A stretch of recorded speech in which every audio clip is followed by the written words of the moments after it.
Bu yaxınlarda yəqin xəbəriniz oldu. Mərkəzi Seçki Komissiyasının sədri hörmətli Məzahir Pənahovun oğlunun xaricdə milyonluq villası çıxıb. İndi orada ailə münaqişəsi ilə bağlı başqa detallar da var. Yəni onunla bağlı mən danışmaq istəmirəm. Məni maraqlandıran Mərkəzi Seçki Komissiyasının oğlunun milyonluq villasının olmasıdır. Yəni bildiyim qədərilə Mərkəzi Seçki Komissiyasının sədrinin rəsmi əmək haqqısı 2000-3000 civarındadır. Lap olsun 5000. Mən 5000 rəqəmini nəyə görə deyirəm? Bu yaxınlarda deputat Səyyid Aran o da vurğulayıb ki, mən deputat olaraq mənim maaşım 5000 manatdır. Amma mən 5000 manat maaşım olmağına baxmayaraq özümə heç bir maşın belə ala bilmirəm. Avtomobil belə ala bilmirəm. İndi burada bir maraqlı detal üzə çıxır. Bəs necə ola bilər? Deputat Səyyid Aran 5000 əmək haqqı ilə avtomobil belə özünə ola bilmir. Amma Məzahir Pənahov həmən əmək haqqı ilə oğluna milyonluq villa alır. Demək ki, burada hörmətli Məzahir müəllimin demək ki, gəliri yalnız maaşla sınırlanmır, məhdudlaşmır.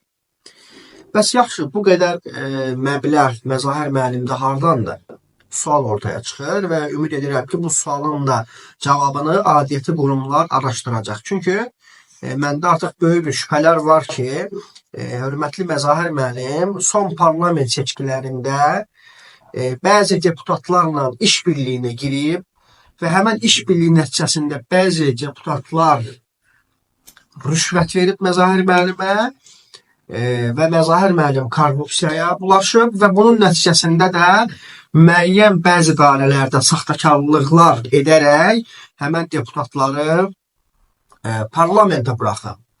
Yəni son parlament seçkilərində kifayət qədər qayda pozuntuları, kifayət qədər saxtakarlıq faktları kameralara yaxalanmışdı və bundan bağlı geniş müzakirə olunmuşdu.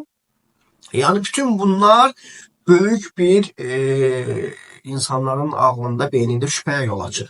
Yəni mən iddia eləmirəm sırf məhz belə olub, amma bu məsələnin də araşdırılması, Məzahir müəllimin oğlunun milyonluq villalarının necə əldə olunması, o pulun qaynağının da araşdırılmasını hesab edirəm ki, yəqin ki, ümid edirəm ki, adiyyəti qurumlar araşdıracaq və ictimaiyyətə də bu haqda məlumat verəcək.